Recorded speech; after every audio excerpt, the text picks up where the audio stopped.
passion itu tuh kayak pohon, jadi dia tuh harus ditumbuhkan juga terus gitu. Nah, Tok. 1, 2, 3. Selamat datang di podcast Suara Resah. Resahnya suara Brawijaya.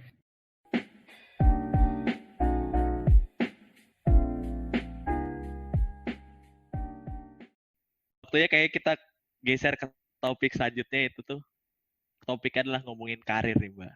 Ngomongin karir dan pendidikan ini kan jadi hal yang sebenarnya satu hal yang sangat berkesinambungan atau satu sama lain lah.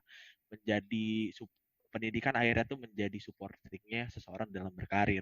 Nah, utamanya hari ini nih sebenarnya salah satu problematika di kalangan anak muda ini banyak banget nih Mbak yang kebingungan sebenarnya memilih jenjang pasca kampus.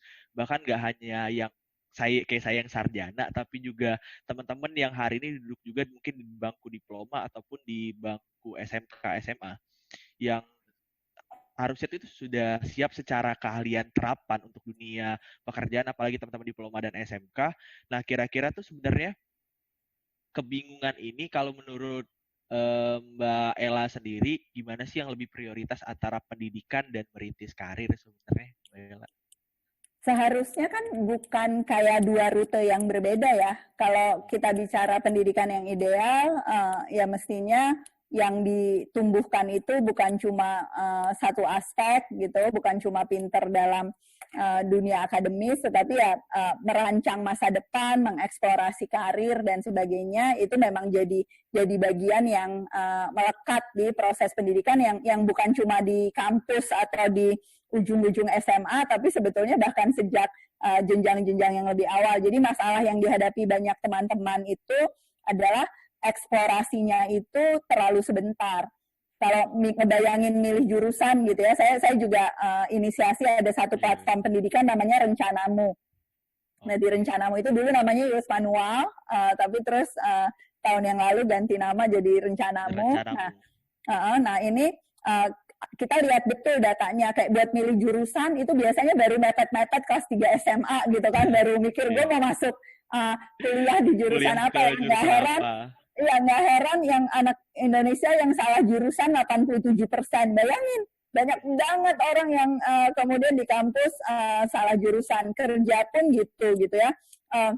Nyoba-nyoba karena sebetulnya nggak punya kesempatan eksplorasi, nggak kenal kelebihan dan tantangan atau kelemahan dirinya. Nah ini terjadinya kenapa? Karena proses belajarnya tuh nggak mandiri. Jadi memang ya dicekokin aja. Oh kamu belajar ini aja. Kenapa? Karena emang udah harusnya belajar ini gitu. Bukannya saya belajar ini karena saya berminat untuk mencari tahu, karena saya penasaran sama bidang ini. Nah jadi proses eksplorasinya itu nggak pernah berjalan gitu. Nah kalau proses eksplorasi jalan, mestinya ini ya di usia remaja itu masing-masing tuh udah bisa mendalami bidang-bidang tertentu. Bukan spesialisasi yang terlalu cepat, tetapi merasakan bahwa tingkat eksplorasi itu butuh naik kelas ke pendalaman. Jadi exploring, habis itu expanding. Mendalami, belum sampai excellence nih, jadi masih mendalami dulu. Mendalami tahap keduanya, dilihat betul misalnya ya, saya sebelumnya nyoba nih ya olahraga, ya seni dan sebagainya, tapi ternyata saya udah milih mau mendalami olahraga renang gitu. Nah itu tuh latihannya tuh udah nggak cuma seminggu 2 kali, tapi ya sampai seminggu 10 kali, seminggu 12 kali untuk betul-betul mendalami. Bukan berarti jadi atlet renang profesional loh, tapi mendalami sesuatu itu sebetulnya ngasih kita keterampilan-keterampilan untuk bisa mentoleransi frustasi, menghadapi kebosanan, memberi semangat pada diri sendiri, riset lebih dalam tentang bidang-bidang tertentu, mau renang kek, mau arkeologi kek, mau bahasa asing kek, apa kan masing-masing bisa beda-beda. Nah, sesudah proses pendalaman itu, baru kita kemudian bisa mastery, bisa excellence di bidang tertentu. Nah, jadi itu tuh kalau kita udah masuk kampus, jurusan tertentu gitu ya, atau memilih pekerjaan di bidang tertentu, itu kesempatan untuk excellence. Nah tapi ya again, gimana kita bisa ngarepin jadi master, jadi excel di bidang tertentu kalau eksplorasinya aja ternyata nggak terjadi gitu kan. Nah jadi kalau buat teman-teman yang emang masih ngerasa kurang eksplorasi, ya nggak ada kata terlambat, ya sekarang segeralah perluas jaringan gitu ya, belajar banyak hal baru dan sebagainya untuk kemudian menemukan mana sih bidang-bidang tertentu yang kemudian akan kita dalami, akan kita tekuni dan stick komit terhadap bidang itu gitu ya, karena kita nggak mungkin cuma kalau kita passionate di sesuatu, kalau kita suka sesuatu itu nggak berarti kita 100% akan suka loh. Di semua pekerjaan apapun, di karir apapun itu pasti ada hal-hal yang buat kita susah, yang buat kita mungkin awalnya agak bosen, yang buat kita bagian ini nih list every part, tapi kita ya tetap harus bertahan dan jadi master di situ. Dan kalaupun nanti kemudian kita milih satu bidang, jadi kalau misalnya eksplorasi mungkin masih 5 bidang, 6 bidang, mendalami 2 bidang gitu ya, terus kemudian kita pilih satu bidang yang kita mau excel, itu apapun yang kita dapatkan dan kita lakukan selama proses eksplorasi dan pendalaman itu tetap berguna kok. Karena banyak yang bisa ditransfer juga.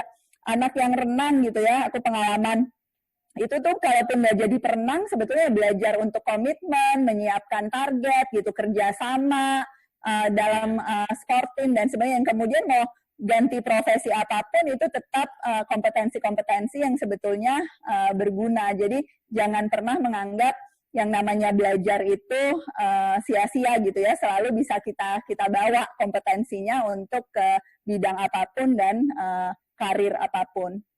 Nah, seperti kayak yang Mbak Ella bilang, sebenarnya dengan kekacauan, ya bisa bilang kekacauan sistem pendidikan yang kayak gini kan akhirnya kan berimbas banget kayak tadi misalnya akhirnya eksplorasi yang dilakukan hampir di tiap orang itu tuh akhirnya kadang seringkali terlambat, dan bahkan sampai kadang baru di jenjang perkuliahan pun itu baru akhirnya ngerasa, oh ini bukan passion saya nih, ini bukan akhirnya sesuatu yang memang saya inginkan sedari awal.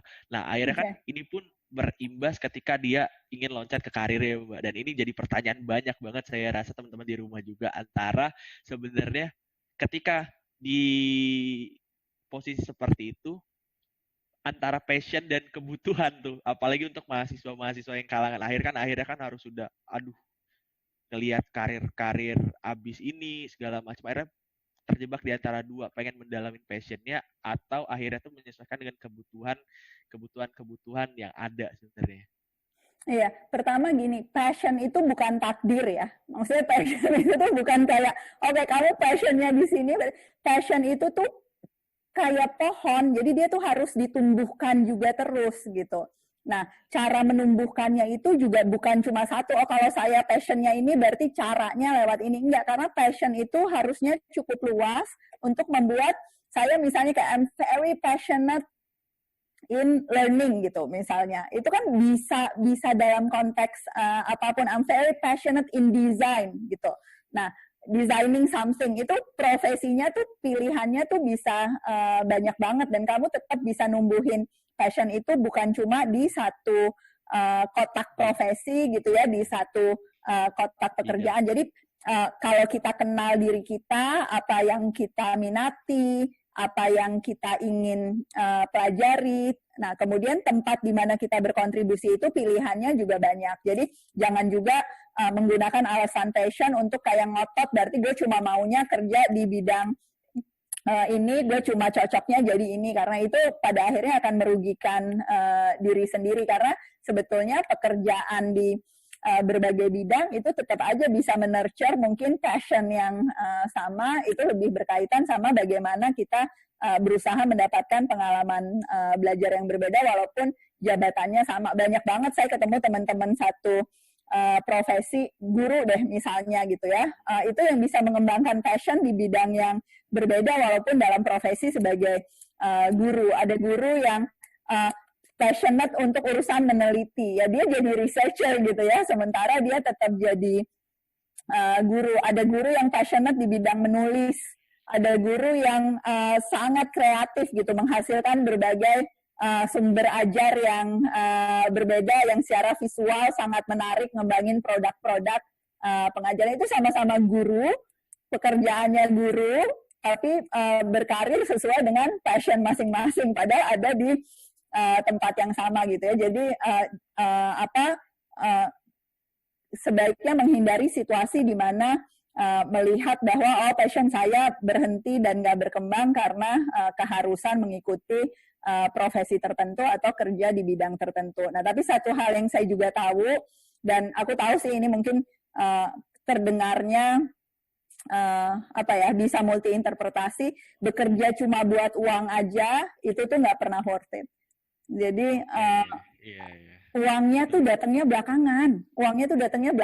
Jadi memang butuh butuh kita mendalami bidang tertentu, baru kemudian kita bisa jadi ahli. Butuh kita untuk belajar memperbaiki apapun gitu ya, mau bisnis plan, mau organisasi, untuk kemudian konsistensi itu pada akhirnya akan mendatangkan keuntungan dan kemapanan finansial buat kita. Jadi mumpung masih muda, itu sebetulnya resikonya buat eksplorasi, nyoba berbagai bidang itu masih jauh lebih kecil dibandingkan nanti nunggu umur 40 gitu ya, baru nyoba-nyoba bidang baru. Jadi sekarang ini waktunya buat eksplorasi, mendalami, jadi berani gitu ya, ngambil resiko-resiko. Saya tuh bikin Cikal, aku belum 23 loh. Iya, muda saya banget. Umurnya 21 tahun masih ya, Mbak. Aku tuh Cikal dulu ya. Sampai malu, tau nggak dia kalau ada yang nanya umurnya berapa. semua untuk aku kayak mengalihkan pembicaraan yang nanya. Jadi lulus di psikologi tahun berapa? Bagaimana dengan kurikulum ini? Supaya nggak harus jawab. Cuma aku dulu kan nikah muda, jadi di umur segitu tuh udah punya anak. Waktu itu Fathi udah hampir 2 tahun ya. Nah, jadi orang-orang juga kayaknya nggak tahu nih kalau umurnya masih segitu pakai jilbab pula terus pakai kacamata, jadi kelihatannya kayak lebih tua dari usianya. Nah, tapi anyway, aku suka bilang juga kalau ada yang nanya, kok berani banget sih Mbak bikin sekolah gitu ya umur 22 tahun. Sejujurnya itu jawabannya kalau aku tahu bakal sesusah ini gitu ya, sampai puluhan tahun, itu mungkin aku nggak akan ngerjain itu. Aku kayaknya nggak jadi. Jadi binyang itu masih kamu kayak semangat ya, masih agak bego-bego dikit gitu, nggak terlalu paham, tapi jadinya lebih berani buat ngambil resiko, buat nyoba, lebih percaya diri dan nggak takut salah. Jadi ya kita belajar terus, memperbaiki terus dan sebagainya. Jadi jangan takut mengeksplorasi ya, Mbak ya. Betul, jangan cepat-cepat membatasi diri sendiri gitu dengan bilang saya cuma bisanya ini aja, saya nggak mau nyoba ini dan sebagainya. Itu resep sih, insya Allah mudah-mudahan, dan buat aku cukup berhasil gitu ya. Jadi ya takut ya dicoba gitu kan ya. Udah tahu pasti ada salahnya, tapi kalau salah bisa diperbaiki gitu kan. Itu yang selalu jadi pedoman sih. Mudah-mudahan bisa dipraktekin juga sama teman-teman yang lain. Iya, mungkin itu jadi suatu ini sih buat teman-teman milenial hari ini terkait dengan sebenarnya antara passion, mungkin harus lebih memaknai lebih dalam lagi sebenarnya terkait sebenarnya makna dari passion, dan akhirnya itu ke jenjang karir ya pun akhirnya sebenarnya bukan memilih. Ya, karena passion itu bukan berarti apa yang kita suka aja gitu kan. Kadang-kadang aku sering banget dapat alasan dari teman-teman yang bilang saya nggak suka ngerjain ini gitu. Kamu bakal belajar gitu dalam proses ini. Akhirnya kayak menyalahkan, sebenarnya passion gue tuh ini satu doang, akhirnya tapi tanpa mengeksplorasi sebenarnya jauh lebih dalam. Betul. Ya. Nah, Mbak, ngomongin juga tentang jenjang pasca kampus dan pendidikan nih sebenarnya. Menurut saya pribadi nih, ada satu hal sebenarnya menarik dibahas yang jadi efek sebenarnya dari sistem pendidikan Indonesia. Di mana sebenarnya sistem pendidikan Indonesia tuh terapin banget nih sistem kompetitif tanpa ada perubahan standarisasi sedari awal terkait dengan tolak ukur keberhasilan dalam diri tiap individu yang udah kayak kita bahas tadi. Contohnya itu adalah waktu kita SD dulu nih, misalnya sampai SMA, nilai itu menjadi tolak ukur utama siswa yang berhasil dalam pendidikannya. Kemudian waktu kita mau masuk ke jenjang perkuliahan kayak dibahas tadi, kompetisi itu juga terjadi di mana tolak ukurnya itu akhirnya tuh seorang calon mahasiswa ini tuh jadiin tuh nama besar kampusnya akhirnya yang jadi pilihan utama, bukan apa yang dikuasai atau minati yang jadi tolak ukurnya, sehingga pola kompetitif antar individu yang tercipta akibat dari sistem pendidikan ini menurut saya pribadi nih akhirnya juga kebawa saat seseorang menuju pasca kampus, di mana akhir-akhir ini nih nimbulin suatu case mental nih yang di kalangan anak muda yang namanya, kalau Mbak Ella dengar, namanya sekarang tuh lagi happening banget, quarter life crisis, yaitu kondisi di mana atau periode di mana kita mengalami insecure terhadap diri sendiri, terutama masalah karir, karena membandingkan satu diri kita sendiri dengan orang yang berada di taraf kita dengan seusia kita. Nah, dalam perspektif Mbak Ella sendiri, akhirnya bagaimana sih kita nyikapin quarter life crisis ini dengan nggak menjadikan keberhasilan seseorang yang lain jadi sebuah patokan agar kita dapat terus berkembang sesuai dengan keahlian kita di bidang masing-masing. Iya, jadi kalau kita ngomong soal itu, sebetulnya kita balik lagi ke esensi dari Merdeka Belajar sih. Komitmen kita tuh, tujuan kita tuh apa sih?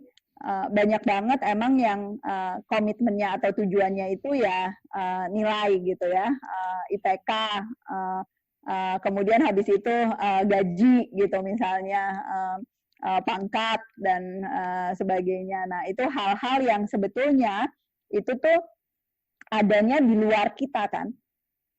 Kenapa saya bilang di luar kita? Karena nilai itu akan tergantung pada ya nanti gurunya ngasih soalnya kayak apa gitu kan, ngasih nilainya kayak apa. Nah, kita tuh perlu komit terhadap tujuan-tujuan belajar, indikator-indikator yang berbeda, yang kita tetapkan sendiri, yang kita percaya sebagai sesuatu yang penting buat diri kita sendiri. Jadi target itu harus jadi target yang kita miliki sendiri, bukan target yang dikasih orang lain, dikasih kampus, dikasih orang tua, atau tergantung temen gitu ya, targetnya apa. Nah, kalau ada yang belum punya, menurut saya itu bekal utama untuk melalui proses belajar, menghadapi teenager crisis kayak quarter life crisis kayak midlife crisis atau apa, itu kuncinya adalah tahu betul yang gue mau tuh apa, tujuan gue apa. Dan itu ya berlaku buat saya sebetulnya berkompetisi sama diri saya sendiri, tujuannya adalah jadi makin baik dan makin dekat ke target saya pribadi, bukan ngebandingin sama orang lain. Karena apa? Kalau orang yang orientasinya itu selalu ego, orang lain, bandingin diri dengan orang lain dan sebagainya, pada akhirnya dia tuh nggak merasa punya kendali. Krisisnya itu dia jadi depresi karena dia bukannya sibuk sama achievement-nya sendiri, tapi depresi karena ngelihat orang lain, oh jadi iri gitu kan.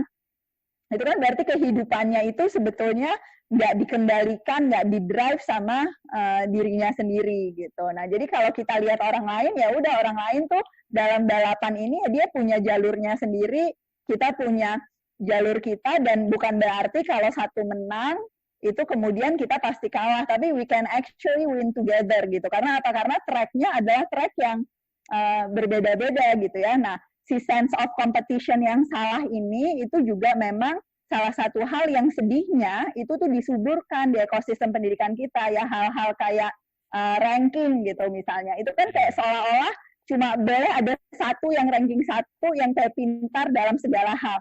Padahal sebetulnya ya yang ini pintar gambar, yang ini pintar presentasi, yang ini pintar nyanyi gitu. Itu kan nggak ada yang satu lebih baik daripada yang lain, tapi masing-masing memang punya jalurnya sendiri-sendiri, bisa tumbuh dengan utuh, berprestasi, dan mencapai apa yang jadi target yang memang personalized buat dia masing-masing. Nah, cerita-cerita seperti ini, bahwa kesuksesan itu bisa muncul dalam banyak cara, bahwa kesuksesan itu berarti mencapai apa yang jadi cita-cita saya, bukan apa yang orang lain inginkan atau menurut orang lain itu baik. Itu percakapan-percakapan yang memang harus lebih sering kita suarakan sih, baik di pendidikan formal gitu maupun dalam pengasuhan, supaya nggak semua orang itu kemudian jadinya frustasi, nggak cuma orang-orang tertentu aja yang kayaknya bahagia dan keren gitu ya karena dia berhasil menang gitu, sementara yang lain kayak ngerasanya selalu kurang kalau membandingkan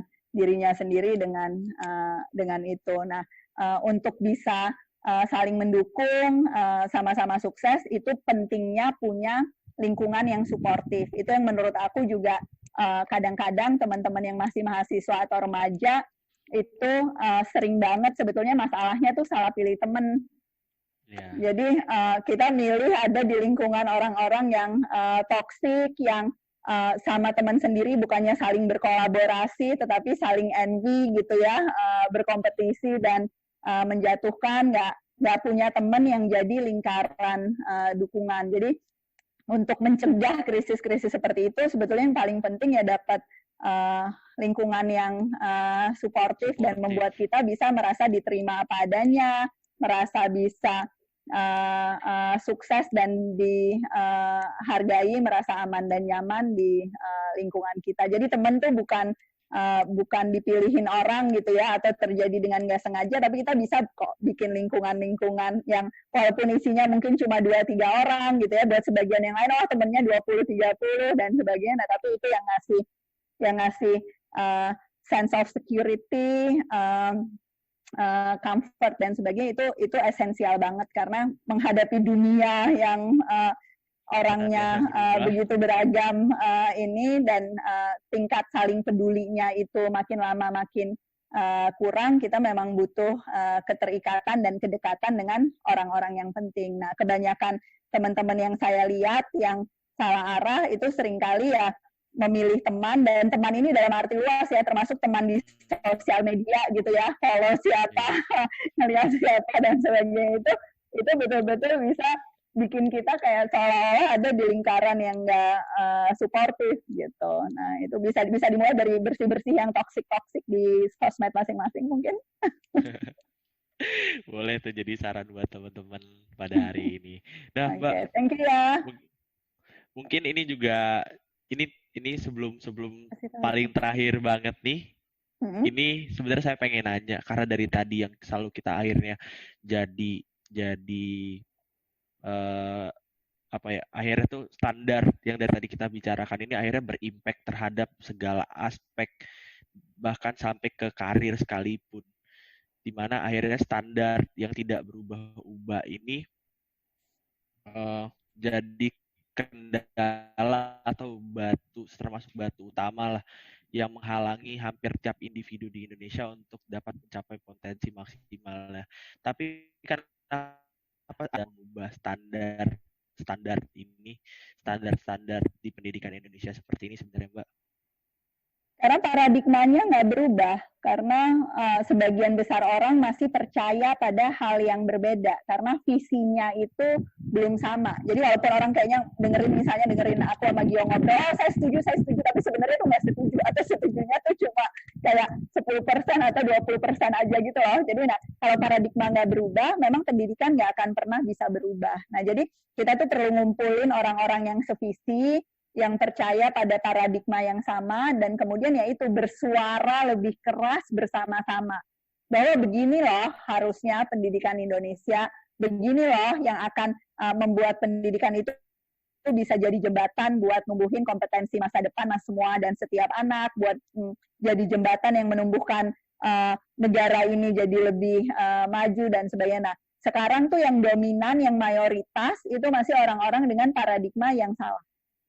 Nah, jadi yang harus kita lakukan sama-sama adalah memang ngumpulin yang sevisi dan misi ini, yang percaya pada paradigma yang sama, dan ya kampanye gitu ya, mencoba meyakinkan publik mayoritas bahwa ini adalah arah pendidikan yang sebetulnya bukan katanya Najwa Shihab atau Giovanni Gavin Gunason gitu ya, bukan, tapi memang berdasarkan bukti empiris, berdasarkan hasil penelitian, berdasarkan contoh pengalaman dari negara-negara yang sudah lebih maju pendidikannya, lembaga-lembaganya sudah lebih berkembang dan sebagainya. Ini memang ya untuk siap di masa depan kita perlu ini. Nah, perkumpulan ini, simpul-simpul kolaborasi ini yang pelan-pelan, kemudian si inovator-inovator yang mungkin udah ada duluan gitu ya, udah bisa melakukan praktek baik duluan, itu kemudian bisa memengaruhi lingkungan yang lebih besar. Makanya kita harus saling berkolaborasi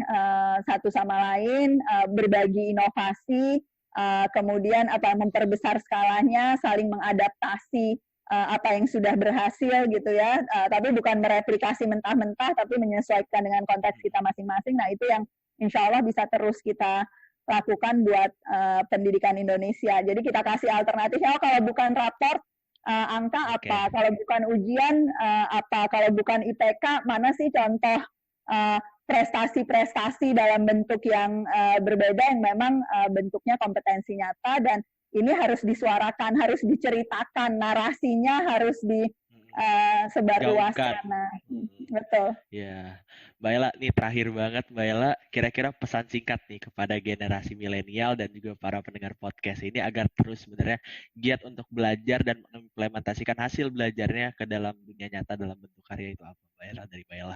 Kalau yang dengerin ini mungkin udah banyak kan Gen Z kali ya, udah bukan milenial lagi. Kalau aku sih itu optimis banget sih sebetulnya sama Gen Z.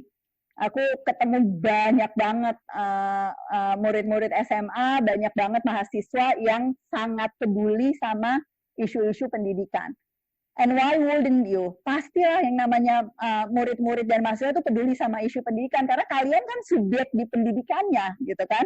Jadi kalian tuh tahu banyak tentang sebetulnya pendidikan kayak apa yang kalian butuhkan. Nah, jangan mau jadi korban, jangan mau cuma jadi objek di ruang kelas atau di ruang kuliah. Kasih umpan balik, kasih tahu guru, kasih tahu dosen, kasih tahu sekolah bahwa you are not a citizen in waiting, bukan anak yang sekolah dulu mikirnya belakangan atau pendapatnya nggak penting diperhitungkan, tapi suarakan terus sebetulnya kebutuhannya mahasiswa itu apa, kebutuhannya murid itu apa, bagaimana orang-orang dewasa, guru, dosen, sekolah, kampus itu bisa membantu kalian untuk mencapai apa yang dicita-citakan, karena subjeknya tuh Anda. Jadi yang harus menyelamatkan untuk nggak jadi korban itu, yang harus ngambil peran paling tinggi itu sebetulnya ya anak mudanya gitu kan, jangan nunggu orang yang lain. Saya bilang berkali-kali, you are what you've been waiting for. Kalian adalah kita nih semua, kita adalah yang kita nanti-nantikan. Jangan nunggu, oh menterinya berubah, kebijakannya berubah, kurikulumnya berubah. Bukan gitu caranya perubahan pendidikan. Perubahan pendidikan terjadi pada saat justru yang muda-muda ini ambil peran. Mudah-mudahan ini pesan yang bisa sama-sama kita praktekkan. Oke, makasih banyak Mbak Ella Ya, sama udah dia, thank menyempatkan you. waktunya di tengah kesibukannya ini untuk mau jadi narasumber di podcast kita pada hari ini.